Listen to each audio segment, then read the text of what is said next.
Hi guys, welcome to Windsome Cottage Garden. My name is Hannah and I'm so glad that you decided to join us today. We are in the city garden once more and it is time, finally time, to get some of our flower seedlings in the ground. It is excessively pleasant right now. You guys know it's been hot and I'm so glad that that heat has broken. It's only about like 78 right now, which feels glorious. So I have about 2-ish hours of light. I want to get my cosmos planted, my celosia planted, at least the stuff in the landscape, and then if I have time, prep and plant my zinnia bed because it's kind of shifting around where things are these days. So what I'll probably do is kind of dive right in, get stuff planted. I already auged some holes, and then in the end kind of show you where things ended up. I'm not sure if I'm going to be able to finish everything in this video tonight, but if I don't, you'll see me wearing a new outfit and I'll definitely come back and kind of explain everything else at a later time.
again, this has spanned quite some time, but I'll give you a quick update on the projects we filmed on camera. This is a bed that we spent a lot of time in so far this year. You guys know I've moved this from another part of my yard. We planted a bare root rose. I removed some stuff at the end of last year. And we also planted a peony. So there's a lot of things in here that will fill in over time. But for now, I'm going to pack it full of annuals so it doesn't look like such an empty space to me. So what I did is I mixed all the cosmos that I planted, so it's not just blocked varieties, they're kind of intermingled at the back. So I have cosmos here, cosmos around the peony. If we walk this way, I also have it at the back of the apple tree. And I forgot to water those today, so I'm going to do that after this. Cosmos in my mind are just one of those beautiful flowers, especially their greenery that moves so prettily in the wind.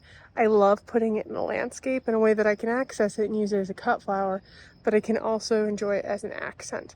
So actually the last few years I've had it in a different spot. I had it in this back corner, and the things have really grown back there. So I was looking at it this year and I thought, I really can't put my cosmos back here anymore, which is when I decided to shift to some of these emptier areas.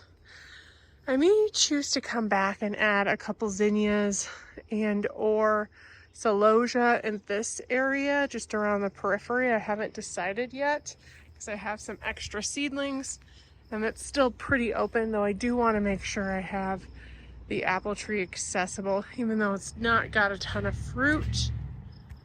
It looks like to me only 3 all on one branch. I'm wondering, even though the flowers had like already started, petering out, I'm wondering the fact it was so hot for so long meant that that kind of stunted some of the apples. And I guess I should be grateful for 3. And my parents have more, so I can always get some from them. Shifting away from the apple over here to this, I always call it the eyebrow bed. I ended up packing this out with a lot of celosia. Trying to mix some of the leaves, mix some of the colors, so it'd be a really pretty display. And again, I think in a previous video we actually did I think they're asters. They were in a packet labeled alyssum, and obviously they're not alyssum, I'm pretty sure they're asters. And Dusty Miller at the front with the celosia behind. I had planted some craspedia.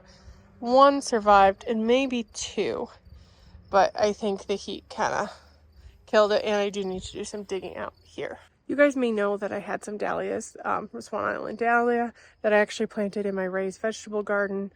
I think I'm going to save that for when we finish the vegetable garden tour. It's been a project. I kind of have been struggling to finish it up, but I think it's going to be done quite soon, which is exciting. But I do want to show you the pots on the deck. So if you guys were with me last year, you know that that little cart right there, which is currently overflowing, actually has sat here with a pot on top of it for a number of years. I decided to shift it so I have a potting area once I get it organized, and I have more space for this table to get around to put it horizontal, which actually also let me be able to stick this guy here. It's kind of hard for me to show you it, but I have this beautiful old trellis that I've had for a number of years, and it's usually gone right where I have a little piggy. So instead I popped it here this year, which I think it'll actually do really, really well. We have a tangerine sliced thunbergia, black-eyed Susan vine in the middle, and I just ringed it with some alyssum to help keep weeds down.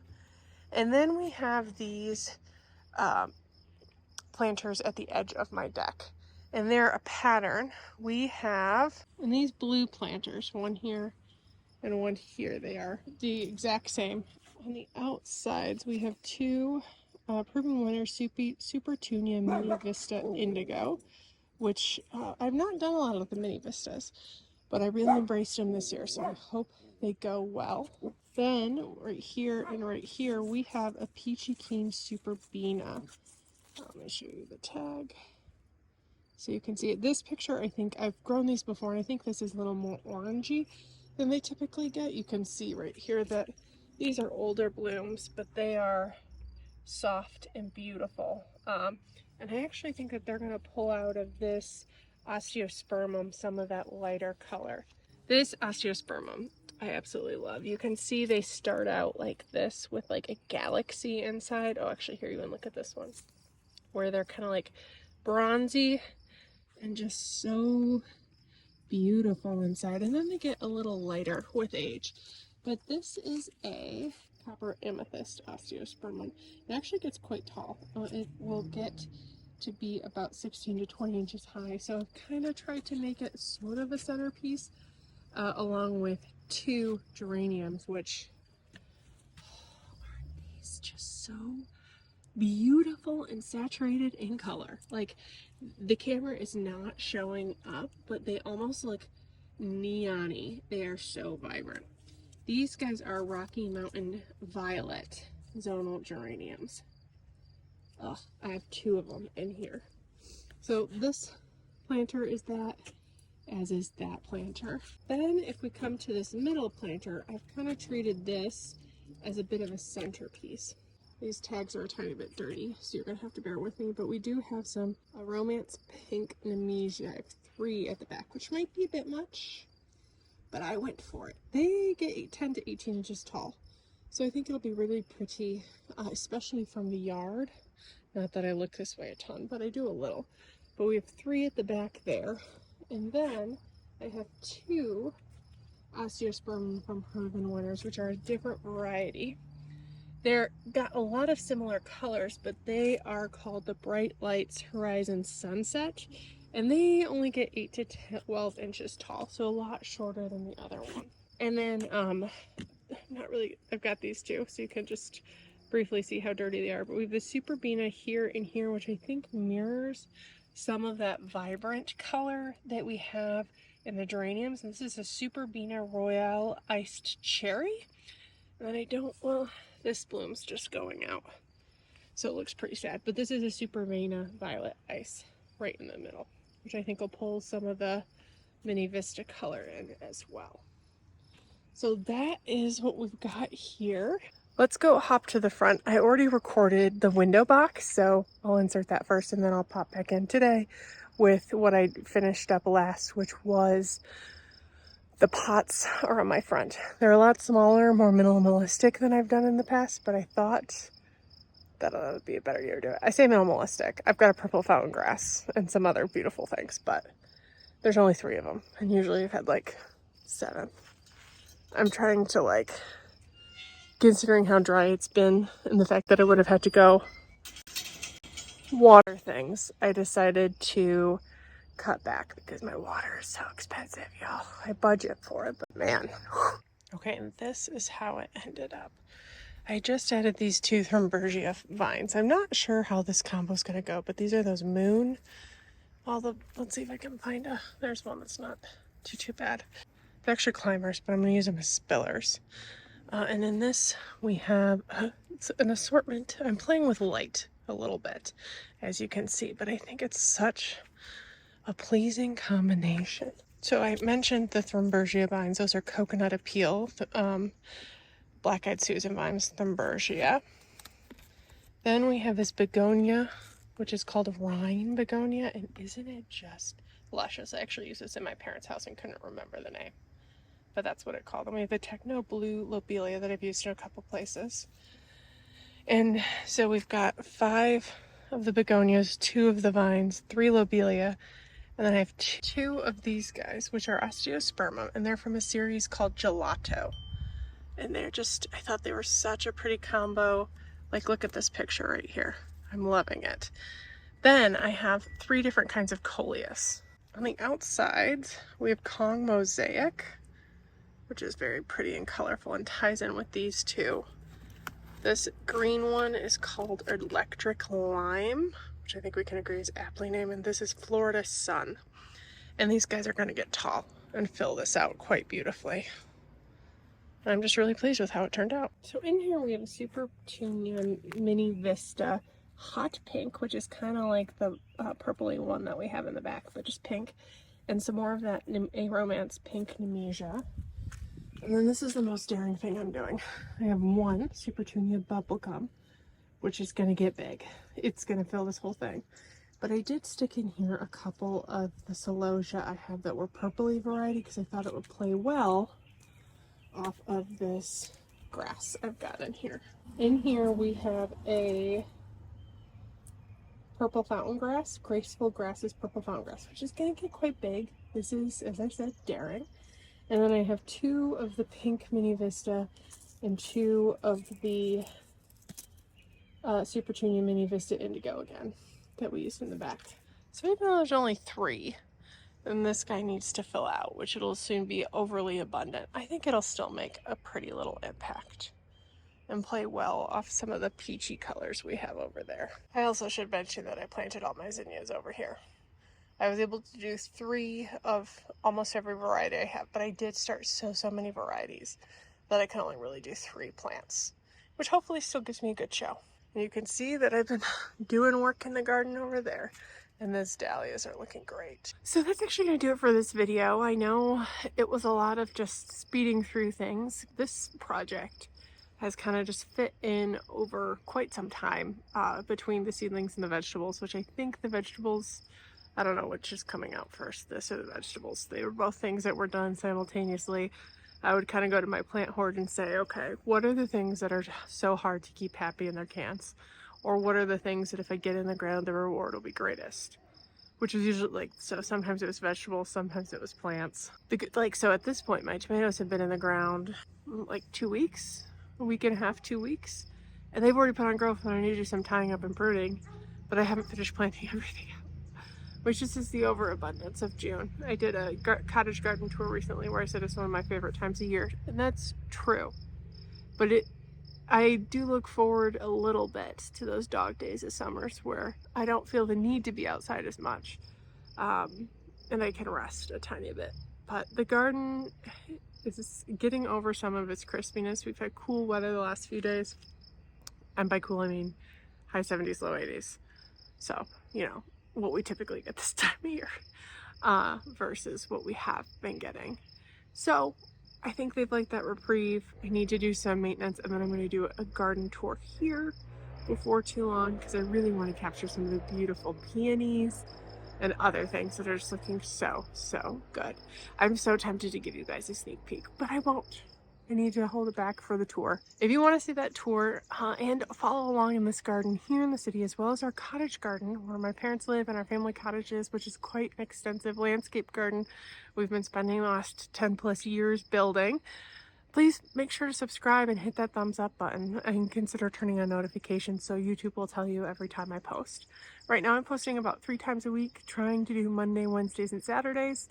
There's a lot happening this year. We've got a lot of projects happening at the cottage. This garden is just taking off. It's amazing to think back to April, which I think was our first tour in this space, and how empty everything looked. There's a lot of things just bursting into life, and I can't wait to bring you guys along with me. I really appreciate you joining me in this video today, and I can't wait to see you in the next one. Bye-bye.